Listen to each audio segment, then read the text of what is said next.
I left the key on the table. Just one. Silver. Old. Worn smooth from decades of being carried in pockets and purses, and hidden away in places no one thought to look. My daughter stood in the doorway with her arms crossed, her face hard as stone, waiting for me to leave. She didn't ask where I was going. Didn't offer to help me carry my suitcase down the steps. Just stood there like I was some stranger overstaying my welcome. And maybe that's what I'd become. I placed the key beside a folded piece of paper. On it, I'd written only 4 words, "This is for you." She didn't move. Didn't even glance at it. Her eyes were fixed on me, cold and certain, like she'd already made peace with what she was doing. I picked up my bag. My hands didn't shake. I didn't cry. I just looked at her one last time and walked out the door. Behind me, I heard her footsteps. Slow. Curious. Then I heard the paper crinkle as she picked it up. I didn't turn around. But I knew. I knew the exact moment she read it. Because the air changed. The silence got heavier. And I kept walking. Have you ever been betrayed by someone you gave everything to? Someone you raised, sacrificed for, loved without condition? Tell me in the comments, because what happened next, no one saw coming. You probably think you know how this story ends. That I'm some bitter old woman looking for pity. That I'm about to tell you how I begged or cried or fell apart. But I didn't. I want to tell you something my mother told me when I was young. The people who love you quietly are the ones you should fear losing the most. Because when they're done, they don't scream. They just leave. I never understood that until the day my own daughter told me I had to go. Hi viewers, kindly tell us where you're watching from and what time it is. Warm welcome to the family. Enjoy the story. It started 3 weeks earlier. My daughter, let's call her Sarah, came to visit me at the house. The house I'd lived in for 42 years. The house her father and I bought with our first real paycheck. The house where she learned to walk, where we celebrated every birthday, every Christmas, every milestone. She didn't come alone. She brought her husband, Mark, and a lawyer. I should have known then. They sat across from me at the kitchen table, the same table where I used to help Sarah with her homework, where we used to laugh over pancakes on Sunday mornings. Now it felt like a courtroom. Sarah slid a folder across the table. Her face was calm. Too calm. "Mom," she said, "we need to talk about Aunt Linda's estate." Aunt Linda. My older sister.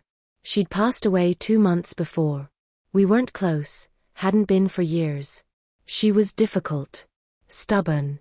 The kind of person who held grudges like heirlooms. But she was still family. When the lawyer called to tell me she'd left me something in her will, I was surprised. I thought maybe it was a piece of jewelry. A photograph. Something sentimental. It was $805. That's it. $805. I didn't care. I wasn't expecting anything. I'd already lived my life. Raised my child. Buried my husband. Money wasn't going to bring any of that back. But Sarah cared. "Mom," she said, her voice tight, "that inheritance was supposed to be split. Aunt Linda promised me years ago that I'd be included in her will." I blinked. I didn't know that. Well, she did. And now you're getting everything. "Sarah, it's $800. I'll give it to you if you want it." Her jaw tightened. "It's not about the money, Mom. It's the principle." I wanted to laugh. But I didn't. Because I could see it in her eyes. This wasn't about principle. This was about something deeper. Something uglier. Mark leaned forward. He was a thin man with a sharp face and sharper words. "Mrs. Carter," he said, "we've been going over the numbers. And frankly, it doesn't make sense for you to keep living in this house." I stared at him. "Excuse me. You're 73. You live alone. This house is too big. The taxes are high. The maintenance is expensive. You're burning through your savings." "I'm fine," I said quietly. "You're not," Sarah cut in. "Mom, we've talked about this. You need to downsize. Sell the house. Move into something smaller. Something manageable." "I don't want to sell." "You don't have a choice." The words hit me like a slap. Sarah opened the folder. Inside were documents. Legal documents. She pointed to a line highlighted in yellow. When Dad died, he left the house to you. But technically, I'm listed as co-owner, which means I have a say in what happens to it. My chest tightened. Your father wanted me to have this house. And I want what's fair. Fair. I looked at my daughter.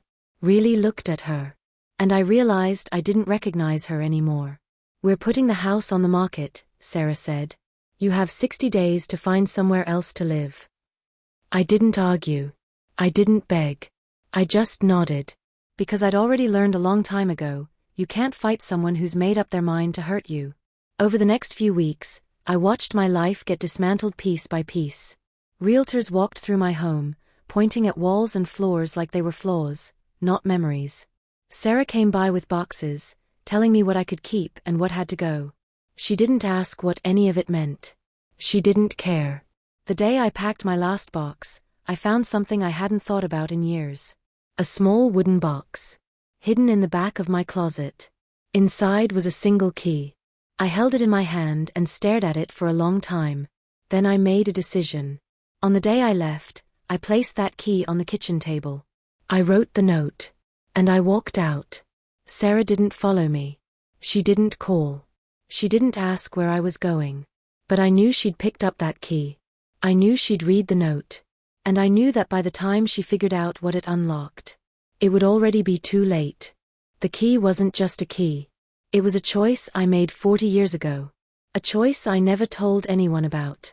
Not even my husband. Some secrets aren't meant to hurt people. Some secrets are just waiting for the right moment to matter. And that moment had finally come. I need to take you back.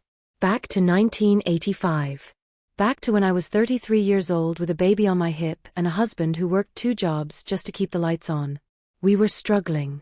Not the kind of struggling people post about online for sympathy. The real kind. The kind where you water down the milk and pretend you're not hungry so your child can eat. The kind where you smile at church and tell everyone you're blessed while your electricity bill sits unpaid on the counter. My husband, Tom, was a good man. He worked construction during the day and stocked shelves at the grocery store at night. He came home exhausted, smelling like sweat and concrete dust, but he never complained. Never blamed me for staying home with Sarah. Never made me feel like I wasn't doing enough. But I saw it in his eyes. The weight. The fear. The quiet shame of not being able to provide the way he wanted to. One night, he came home and sat at the kitchen table without saying a word. Just sat there staring at his hands. They were calloused and cut and rough from years of hard work. We're going to be okay, I told him. We always figure it out. He looked at me. And for the first time in our marriage, I saw doubt. What if we don't? He said. I didn't have an answer. Have you ever felt like you were one mistake away from losing everything? Drop a comment if you've been there. Because what happened next changed everything. 2 weeks later, my father died. He'd been sick for a while. Cancer. The kind that takes its time. He lived 3 states away, and I hadn't seen him in over a year. We weren't close. He was a hard man. Distant. The kind of father who believed love was shown through discipline, not affection. When the lawyer called to say he'd left me something, I was shocked. It wasn't money. It was property. A small piece of land. 20 acres in the middle of nowhere. Woods and overgrown grass and a tiny cabin that hadn't been touched in decades. My father bought it years ago, back when land was cheap and men thought owning property made them important. He left it to me. Just me. Not my brothers. Not my sister. Me. The lawyer said it wasn't worth much. Maybe $5,000 if I could find a buyer. The cabin was falling apart. No plumbing. No electricity. Just 4 walls and a roof that leaked when it rained. I told Tom about it. He wanted to sell it immediately. Pay off some bills. Get ahead for once. But something stopped me. I went to see it. Drove 3 hours with Sarah asleep in the back seat. Pulled up to this forgotten place in the middle of nowhere and just stood there. It was quiet. The kind of quiet that makes you hear your own heartbeat. I walked through the cabin. It smelled like dust and old wood and time. There were cobwebs in the corners and dirt on the floor and broken furniture left behind like ghosts. But there was something else. Peace. Standing there, I felt something I hadn't felt in years. Like I could breathe. Like the world wasn't pressing down on me. Like I had space to just exist. I didn't sell it. I told Tom the buyer fell through. That the land wasn't worth anything. That it was better to just hold on to it and maybe someday it would be worth something. He believed me. And I kept the key. Over the years, I'd drive out there once or twice a year. Always alone. I'd sit on the porch of that little cabin and just think. About my life. About my choices. About the person I used to be before I became someone's wife and someone's mother. Tom never knew. Sarah never knew. It was mine. The only thing in my life that was just mine. But it wasn't about being selfish. It was about having something to hold on to. Something that reminded me I was more than what I gave to everyone else. And as the years went on, something else happened. The town grew. Developers started buying land. Building neighborhoods. Shopping centers. The middle of nowhere became somewhere. That 20 acres my father left me? It wasn't worth $5,000 anymore. It was worth close to $2 million. I didn't tell anyone. Not when Tom got sick. Not when he died. Not when Sarah got married or had her own struggles. Because I knew. I knew that the moment I told anyone, it would stop being mine. It would become something to fight over. Something to divide. Something to ruin. So I stayed quiet. And I kept the key. If you had a secret that could change your family's life, would you tell them? Or would you wait to see who deserved it? Let me know in the comments. Because what Sarah didn't know was about to destroy her. After Tom died, I thought about selling the land. Using the money to travel. To live a little. To do something for myself after spending 50 years doing everything for everyone else. But I didn't. Because deep down, I wanted to leave it to Sarah. I wanted her to have something. Something big. Something that would set her up for life. I just wanted to make sure she was ready for it. I wanted to make sure she understood the value of sacrifice. Of loyalty. Of love that doesn't come with conditions. But Sarah never asked about my life. Never asked if I needed anything. Never wondered how I was managing after her father died. She just assumed I was fine. And when Aunt Linda left me that $805, Sarah saw it as something stolen from her. Not as a gift. Not as a surprise. As something she was owed. That's when I knew. She wasn't ready. And maybe she never would be. So when she told me I had 60 days to leave the house her father built, the house where I raised her, the house filled with every memory of our family, I made my decision. I took the key out of that wooden box. I placed it on the table.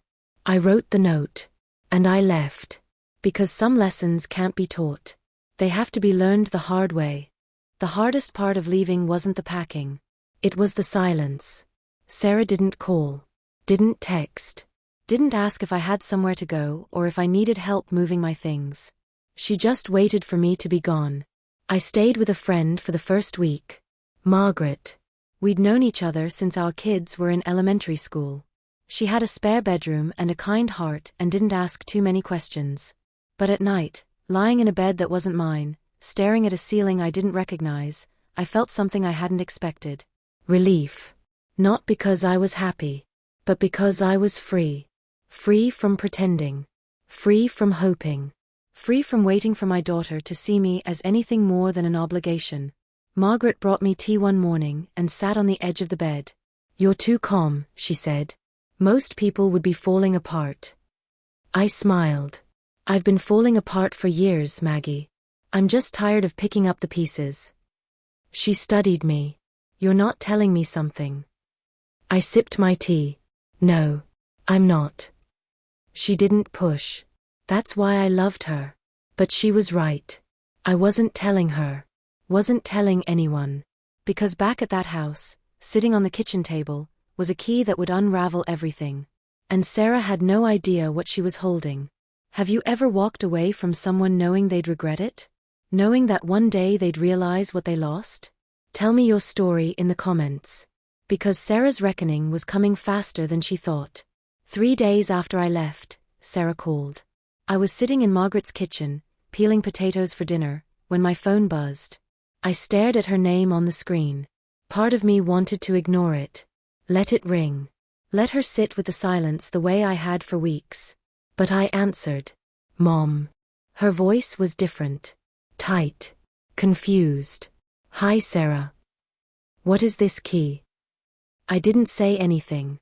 Mom, I'm serious. What does this open? There's no label. No address. Just this note that says this is for you. I could hear it in her voice. The irritation. The entitlement. She wasn't calling because she was worried about me. She was calling because she wanted answers. It's exactly what it says, I told her. It's for you. But what does it open? That's for you to figure out. Mom, I don't have time for games. Then don't play. There was a pause. A long one. Are you seriously not going to tell me? No, Sarah. I'm not. This is ridiculous. You're acting like a child. I smiled. Not because it was funny, but because after everything, she still didn't see it. You kicked me out of my home for $800, I said quietly. You didn't ask where I'd go. You didn't ask if I was okay. You just wanted me gone. So I left. And I left you that key because I wanted you to have something. Then tell me what it is. No. Because if I tell you, you'll never understand what it cost. I hung up. My hands were shaking. But I didn't cry. Margaret looked at me from across the kitchen. You okay? I nodded. Yeah, I really am. That night, I couldn't sleep. I kept thinking about Sarah standing in that kitchen, holding the key, trying to figure out what it meant. And I thought about the cabin, the land, the secret I'd carried for 40 years. Tom used to say I was too sentimental, that I held on to things longer than I should, that I needed to let go and move on. But this wasn't about holding on. This was about knowing when to let go. And I'd finally done it. What would you do if someone threw you away and then demanded answers? Would you help them? Or let them figure it out on their own? Drop your thoughts below. Because what Sarah found next was going to haunt her. Sarah didn't call again for 2 weeks. But I heard things. Margaret had a friend whose daughter knew Sarah. Small towns are like that. Everyone knows everyone. And everyone talks. Apparently, Sarah was obsessed with the key. She'd gone to every bank in town, trying to see if it opened a safety deposit box. She'd called locksmiths. She'd even driven to my old house, her house now, and searched through every drawer, every closet, every corner, looking for clues. She found nothing. Because there was nothing to find. The key wasn't to a box or a safe or a hidden treasure chest. It was to a door. A door to a cabin on 20 acres of land that she didn't even know existed. And the only way she'd ever find it was if she asked the right questions. But Sarah didn't know how to ask questions. She only knew how to demand answers. I wondered how long it would take her. How long before she realized that the mother she'd thrown away had been quietly holding on to something bigger than she could imagine. How long before she understood that love isn't about what you take. It's about what you're trusted with. And she'd just proven she couldn't be trusted with anything. Margaret asked me once what I was going to do with the land. I don't know, I said. Maybe I'll sell it. Maybe I'll build something. Maybe I'll just sit on it and let it grow in value. And Sarah. I looked out the window. Watched the trees sway in the wind. Sarah made her choice. But you're her mother. Exactly. I'm her mother. Not her doormat. Margaret didn't argue. Because she knew. She'd raised kids too. She'd sacrificed too. She understood that sometimes the kindest thing you can do for someone is let them face the consequences of their actions. Even if it breaks your heart. By the end of the 3rd week, I heard Sarah had hired a private investigator. She was that desperate. And I realized something. She didn't care about me. She cared about what I might have kept from her. She didn't want to reconcile. She wanted to win. And that's when I knew. The key would never unlock what she thought it would. Sarah found the land on a Tuesday. I wasn't there. I didn't see her face when she pulled up to that old cabin in the middle of nowhere. Didn't watch her hands shake as she slid the key into the lock. But I heard about it. Because 3 hours after she found it, she called me. This time, she was crying. Mom, what is this? I was sitting on Margaret's back porch, drinking coffee and watching the birds. It was a calm morning. Peaceful. Her voice shattered it. It's land, Sarah. I know it's land. But how, when, why didn't you tell me? Because it wasn't yours to know. She went quiet. I could hear her breathing. Fast. Panicked. The realtor I called said this property is worth over $1 million. Maybe more. 2 million, I corrected. Last appraisal I got. She gasped. Actually gasped. You've been sitting on $2 million and you didn't tell me? While I've been struggling. While Mark and I have been struggling. I interrupted. Sarah, you drive a brand new SUV. You go on vacation twice a year. You renovated your kitchen last summer. Don't talk to me about struggling. That's not the point. Then what is the point? Her voice cracked. The point is you're my mother. You're supposed to take care of me. And there it was. The truth she'd been carrying her whole life. She didn't see me as a person. She saw me as a resource. I did take care of you, I said quietly. I spent 50 years taking care of you. I gave up jobs, opportunities, dreams. I stayed in a town I didn't love because you were happy there. I wore the same coat for 10 winters so you could have new school clothes. I sat in hospital waiting rooms and school meetings and every single event you ever had, even when I was exhausted. Even when I had nothing left. She was crying harder now. And the one thing I kept for myself, I continued, the one thing I didn't give away, you think you're entitled to it. I'm your daughter. And I'm your mother. Not your bank account. I hung up. This time, my hands didn't shake. If your child betrayed you, would you still give them everything? Or would you finally choose yourself? Let me know what you'd do. Because Sarah's next move was something I never saw coming. 2 days later, Sarah showed up at Margaret's house. I saw her car pull into the driveway. My stomach dropped. Margaret looked at me. You want me to send her away? No, I said. Let her come. I met her at the door. She looked terrible. Eyes red and swollen. Hair pulled back in a messy ponytail. No makeup. No polish. She looked like someone who hadn't slept. Mom, please. Can we talk? I stepped aside. Let her in. We sat in the living room. Margaret disappeared into the kitchen, giving us space. Sarah didn't speak right away. Just sat there, picking at her nails, staring at the floor. Finally, she looked up. I'm sorry. 2 words. Simple. Quiet. But I didn't feel anything. What are you sorry for, Sarah? She blinked. For kicking you out. For not asking if you were okay. For treating me like I was in your way? She flinched. I'm sorry, she whispered again. I leaned back in my chair. Studied her. Do you know why I never told you about the land? She shook her head. Because I wanted to leave it to you. I wanted you to have it. I wanted you to be set for life. Her eyes filled with tears. But I needed to know you'd value it. That you'd understand what it took for me to hold on to it all these years. That you'd see it as more than just money. I do, she said quickly. I do see that now. Do you? She nodded, desperate. Then tell me, Sarah. When you kicked me out of my home, what did you think was going to happen to me? She froze. Did you think about where I'd sleep? What I'd eat? If I'd be safe? Her face crumpled. Or did you just think about the house? About what you could sell it for? About what you'd gain? Mom, You didn't think about me at all. The words hung in the air like smoke. She covered her face with her hands and sobbed. And I sat there, watching her fall apart, feeling absolutely nothing. Because grief has a funny way of hardening you. Not into something cruel.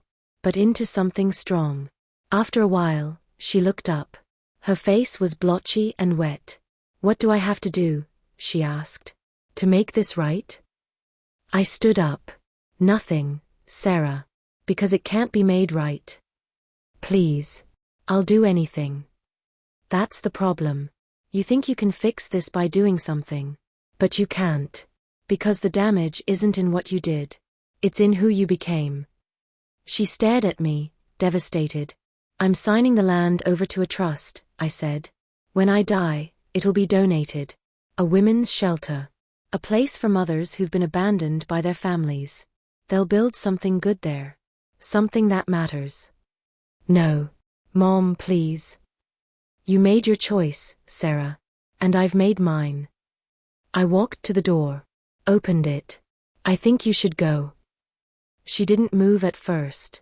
Just sat there, trembling. Then slowly she stood. Walked past me. Stopped at the door. I love you, she whispered. I looked at her. Really looked at her. I know you do. But love without respect is just words. She left. And I closed the door behind her. Would you forgive someone who only said sorry after they realized what they lost? Comment below. Because this story isn't over yet. People think revenge is loud. That it's about screaming and slamming doors and making someone hurt the way they hurt you. But real revenge is quiet. It's walking away. It's choosing peace over proving a point. It's letting someone live with the weight of their own choices while you finally, put yours down. I never wanted to hurt Sarah. I just wanted her to see me. And when she couldn't, or wouldn't, I decided to see myself instead. Margaret told me I was brave. I didn't feel brave. I just felt tired. Tired of being small. Tired of shrinking. Tired of waiting for someone to love me the way I'd loved them. A month after Sarah left, I went back to the cabin. I hadn't been there in over a year. The grass was overgrown. The porch was sagging. But it was still standing. I unlocked the door with the second key I'd kept. Walked inside. Sat down on the dusty floor. And I cried. Not because I was sad. But because I was free. I didn't need Sarah's forgiveness. I didn't need her to understand. I just needed to let go. Have you ever had to let go of someone you loved because holding on was killing you? Tell me about it. Because letting go is the hardest and most powerful thing you'll ever do. The land sold 6 months later. Not to developers. Not to corporations. To a non-profit. A group that builds housing for women escaping abuse. Women who've been thrown away. Women who need a safe place to start over. They're building 12 small homes on that land. With gardens. And a community center. And a playground for the kids. They named it Carter's Landing. After me. Sarah called when she found out. Left a voicemail. I didn't listen to it. Margaret asked if I regretted it. No, I said. Not even a little. You could have been set for life. I already am. She smiled. Because she understood. Money doesn't set you free. Letting go does. I'm 74 now. I live in a small apartment near Margaret. I volunteer at the library. I take long walks. I read books I never had time for. And every once in a while, I drive out to Carter's Landing. I watch the homes go up. Watch the women move in. Watch their kids play in the grass. And I think about my father. About that land he left me. About how something forgotten can become something beautiful. Sarah sent me a letter last month. I didn't open it. Not because I'm angry. But because I don't need to. Some chapters close themselves. And that's okay. This is the end of my story. But maybe it's the beginning of yours. If someone in your life has taken you for granted, ask yourself, what are you holding on to that you need to let go? Drop your answer below. And remember, the loudest revenge is living well. Thank you for listening. Thank you for being here. And if you're watching from somewhere in the world right now, know this, you are worth more than what you give. Don't forget that. Sarah showed up at Carter's Landing on a Thursday. I didn't expect to see her there. Hadn't heard from her in 8 months. Figured she'd moved on. Found some other inheritance to chase. Some other person to use. But there she was. Standing at the edge of the property, watching the construction crew frame up the 4th house. She didn't see me at first. I was sitting in my car, windows down, just observing the progress like I did most weeks. She looked different. Thinner. Older somehow. Her clothes weren't as neat. Her hair wasn't styled the way it used to be. She looked like someone who'd been carrying something heavy for too long. I could have driven away. Should have, probably. But something made me stay. Margaret always said I had too much grace for people who didn't deserve it. Maybe she was right.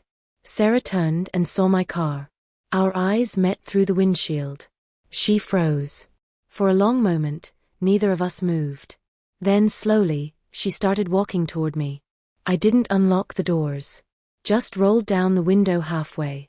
She stopped a few feet away, hands shoved in her jacket pockets. "Hi, Mom." "Sarah." Her eyes were wet before she even spoke. "I didn't know you'd be here." "I come every week." She nodded, looking down. "I heard about what you did.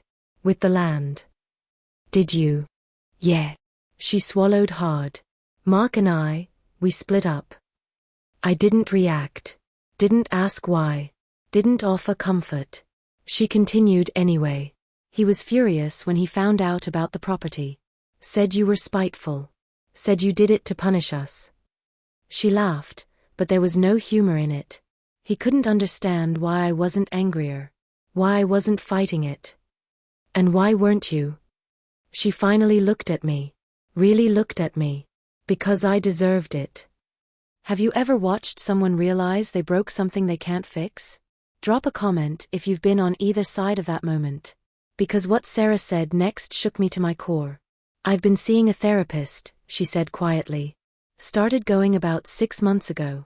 After you, after everything." I waited. She asked me to describe you. Not as my mom. Just as a person. Sarah's voice cracked. And I couldn't do it. I couldn't tell her a single thing about who you actually are. Your favorite color. Your dreams. What makes you laugh. Nothing.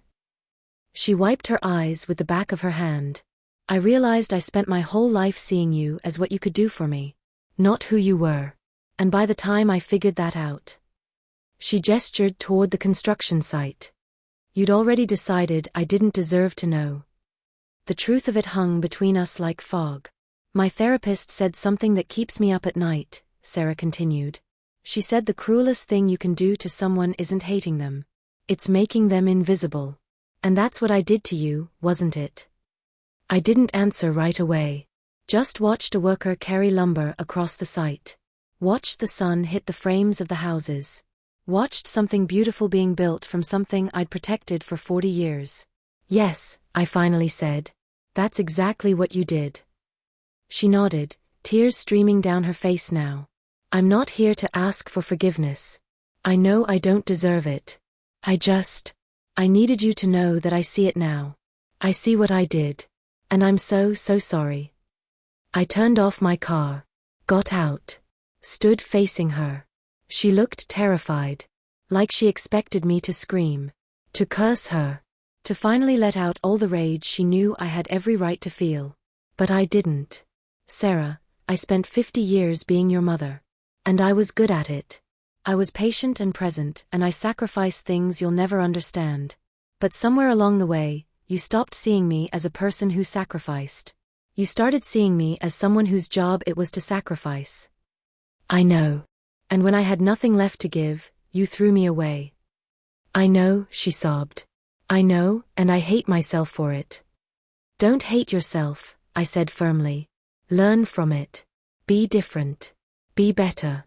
Because hating yourself doesn't undo what happened. It just makes you the victim of your own story. And you're not the victim here, Sarah." I was. The word landed like a slap. She covered her mouth, shoulders shaking. I wanted to hug her. Every maternal instinct in my body screamed to reach out. To comfort her. To tell her it was okay. But it wasn't okay. And pretending it was would be lying to both of us. "I need to go," I said, walking back to my car. "Mom, wait." I paused, hand on the door handle. "Can I ask you something?" Her voice was small. Broken. "The letter I sent. Did you read it?" "No." "Why not?" I looked at her one last time. "Because I don't need your words anymore, Sarah. I needed your actions. And when it mattered most, your actions told me everything I needed to know." I got in my car and drove away. In the rearview mirror, I watched her stand there, alone, surrounded by the houses that could have been her inheritance. Could you walk away from your own child? Even after they said sorry? Let me know in the comments. Because what happened next tested everything I thought I knew about forgiveness. Margaret said I was punishing Sarah. We were having coffee on her porch, watching the sunset, when she brought it up. You're holding on to anger, she said carefully. And I get it. But at some point, you have to let it go. I did let it go, I replied. I let her go. That's not the same thing. I set my cup down. Maggie, what do you want me to do? Pretend it didn't happen? Give her the money anyway? Smile and say all is forgiven. I want you to ask yourself if keeping her out of your life is making you happy. It's making me peaceful. Is it? I didn't answer. Because she was right. It wasn't. But it wasn't making me unhappy either. It was just empty. Like a room after you've moved all the furniture out. Clean but hollow. She's your daughter, Margaret said gently. And I know she hurt you. But she's trying. Doesn't that count for something? Trying doesn't erase what happened. No. But maybe it's a start. I stared out at the trees, their leaves turning gold in the fading light. What if I forgive her and she does it again? I whispered. What if I let her back in and she just takes and takes until there's nothing left of me? Margaret reached over and squeezed my hand. Then you'll know. And you'll leave again. But this time, you won't wonder if you gave up too soon. Have you ever been afraid to forgive someone because you didn't want to be hurt again? Drop your story below. Because fear of being hurt kept me from something I didn't see coming. A week later, I got a call from the director of the non-profit building Carter's Landing. Her name was Patricia. Mid-50s. Strong voice. Kind eyes. She'd called to invite me to a community meeting about the project. We'd love for you to meet some of the women who'll be living there, she said. They want to thank you. That's not necessary. Maybe not. But it would mean a lot to them. I agreed to come. The meeting was held in a church basement. Folding chairs arranged in a circle. Coffee and cookies on a table in the back. About 15 women of all ages, some with children, some alone. Patricia introduced me, and the room went quiet. Then one woman stood up. She was young. Maybe 30. Holding a toddler on her hip. Mrs. Carter, I just want you to know, you saved my life. I blinked. I didn't. Yes, you did, she interrupted gently. I was living in my car with my son for 3 months. Trying to get away from my ex. No family. No money. Nowhere to go. When I found out about this place, I cried for 2 hours straight. Because for the first time in years, I felt like someone cared. Another woman stood. Older. Gray hair pulled into a bun. I was evicted by my own son, she said, voice steady. Said I was a burden. That he couldn't take care of me anymore. I felt worthless. Like I didn't matter. But this place, it's giving me a second chance. Because of you. One by one, they stood. Each with their own story. Each with their own pain. And I realized something that made my chest tighten. I wasn't just giving them homes. I was giving them what I'd lost. Dignity. Worth. A place to belong. Did you ever realize that your pain could become someone else's purpose? Tell me in the comments. Because that realization changed everything for me. After the meeting, Patricia pulled me aside. There's someone here who wants to talk to you, she said. But I wanted to ask permission first. Who? Your daughter. My stomach dropped. I looked across the room. Sarah was standing near the door, hands clasped in front of her, looking terrified. What is she doing here? I asked. She's been volunteering, Patricia said. Every Saturday for the past 2 months. Painting. Cleaning. Helping with childcare. She never mentioned you were her mother until last week. I stared at Sarah. She saw me looking and gave a small, uncertain wave. Did she ask you to tell me? I asked Patricia. No. Actually, she asked me not to. But I thought you should know. Patricia walked away, leaving me standing there. Sarah didn't move. Just waited. Like she was giving me the choice to come to her or leave. I could have left. Walked out that door and never looked back. But I didn't. I walked over to her. "Hi," she said quietly. "Patricia says you've been volunteering." "Yeah. I wanted to see what you built. Why it mattered to you." She glanced around the room at the women, some laughing, some crying, some just sitting in exhausted relief. "Now I understand. You didn't have to do this." "I know. But I wanted to. Not for you. For me. Because I needed to understand what it means to give without expecting something back." Her voice was steady. Honest. No manipulation. No performance. Just truth. "I'm not asking for anything, Mom," she continued. "I'm not asking for forgiveness or a relationship or another chance. I just wanted you to know that I'm trying to be better. That's all." I looked at my daughter. Really looked at her. And for the first time in a long time, I saw someone I recognized. Not the entitled woman who kicked me out. Not the greedy child who demanded what wasn't hers. But the little girl I used to read bedtime stories to. The teenager who used to help me bake cookies. The young woman I'd been so proud of before life and entitlement twisted her into someone I didn't know. "Keep coming," I said finally. She looked up, surprised. "Keep volunteering. Keep showing up. Not for me. But because it's the right thing to do." Tears filled her eyes. "Okay." I turned to leave. "Mom." I stopped. "Thank you. For not giving up on me. Even when you had every reason to." I didn't respond. Just walked out into the cool evening air. Because I hadn't decided if I'd given up on her or not. But maybe, just maybe, I was willing to see what happened if I didn't. 3 months later, Carter's Landing held its grand opening. All 12 homes were finished. Families had moved in. The playground was installed. The community garden was blooming. It was a warm Saturday afternoon. The whole town showed up. Local news cameras. Politicians wanting photo ops. Donors wanting recognition. I stood off to the side, watching it all unfold, feeling strangely disconnected. This was my legacy. My father's forgotten land transformed into something that mattered. Something that would outlive me. But I didn't feel proud. I felt sad. Because the person I'd wanted to share this with, my daughter, had been the reason it existed at all. Sarah was there. I saw her helping set up tables. Playing with the kids. Laughing with the other volunteers. She saw me watching and smiled. Not the big performative smile she used to give. Just a small, genuine one. And I smiled back. Patricia took the microphone and gave a speech. Thanked the donors. Thanked the construction crew. Then she turned to me. "And finally, I want to thank the woman who made all of this possible. Mrs. Eleanor Carter.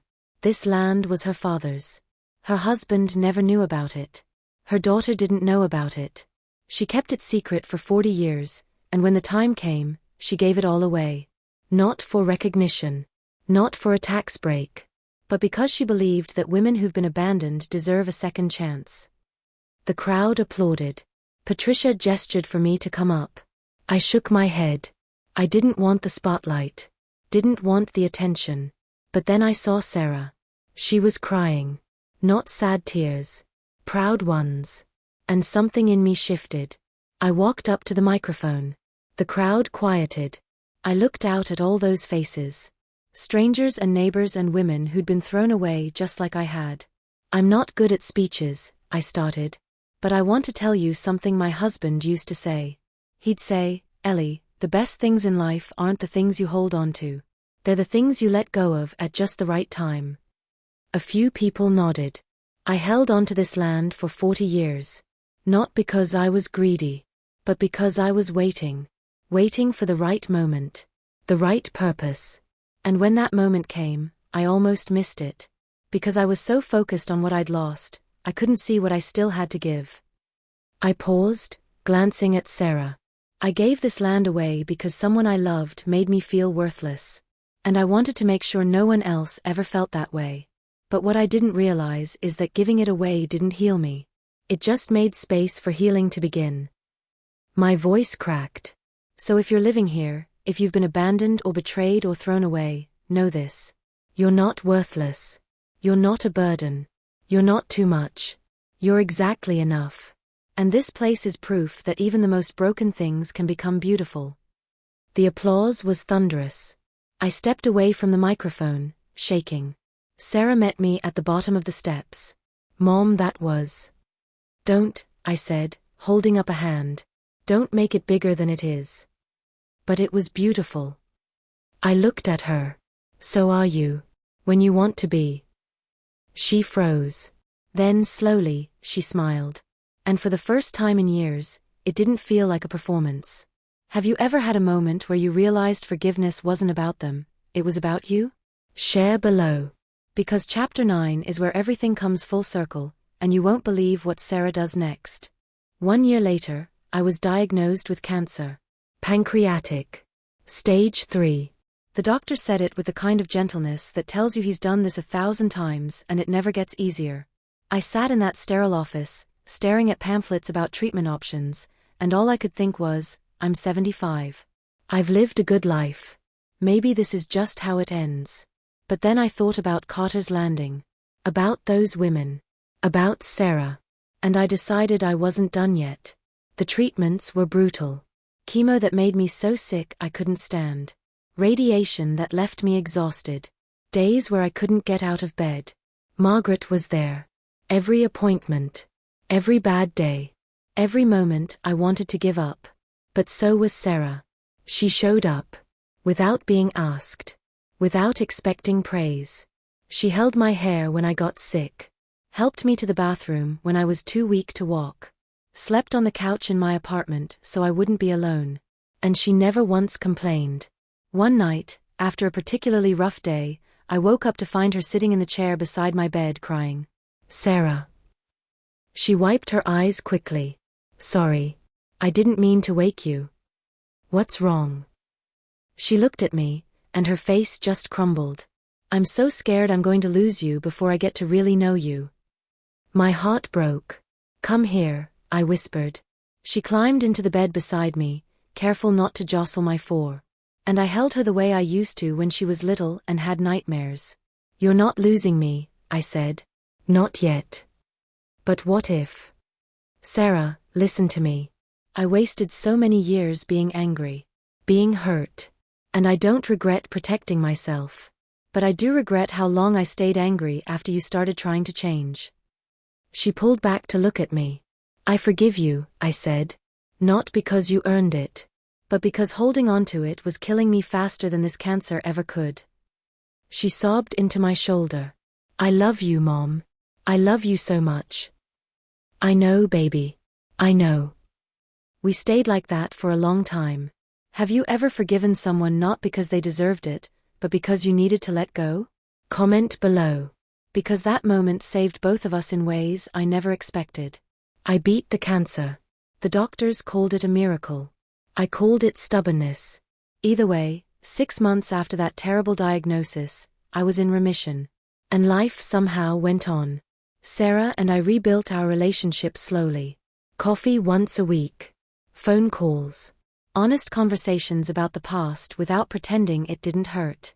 It wasn't perfect. There were still hard days. Still moments where old wounds ached. But it was real. And real was enough. 2 years after I gave away the land, Patricia called me. Eleanor, you need to come to Carter's Landing. Now. Why? What's wrong? Nothing's wrong. Just come. I drove out there, confused and a little worried. When I arrived, the whole community was gathered. All 12 families. The volunteers. The staff. And in the center of the property, where the old cabin used to stand, was a memorial. A stone bench with a plaque. I walked closer, my vision blurring with tears. The plaque read, "In honor of Eleanor Carter, who taught us that the greatest inheritance isn't what you leave behind, it's what you give away. With love and gratitude, the women of Carter's Landing." I covered my mouth, overwhelmed.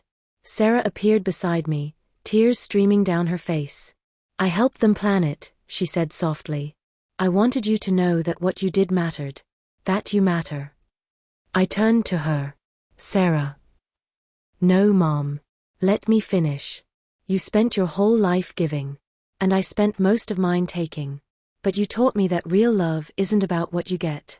It's about what you're willing to let go of for someone else's good. She took my hand. Thank you for letting go of your anger. Thank you for giving me another chance. And thank you for showing me what it means to be strong.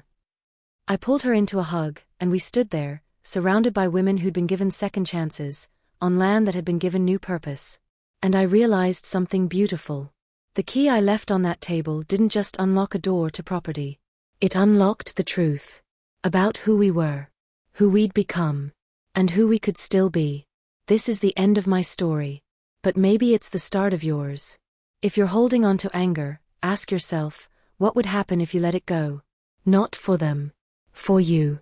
Drop your answer in the comments below. And if this story touched you, if it made you think about your own relationships, your own choices, your own capacity for forgiveness, then do me a favor. Subscribe to this channel. Turn on notifications. Because there are more stories like this. More truths that need to be told. More voices that deserve to be heard. Share this story with someone who needs to hear it. Someone who's struggling to forgive. Someone who's been thrown away. Someone who needs to know that even broken things can become beautiful. Your comments inspire others. Your stories matter. And your presence here makes this community stronger. Thank you for being here. Thank you for listening. And remember, the loudest revenge is living well. But the greatest gift you can give yourself is peace. See you in the next story.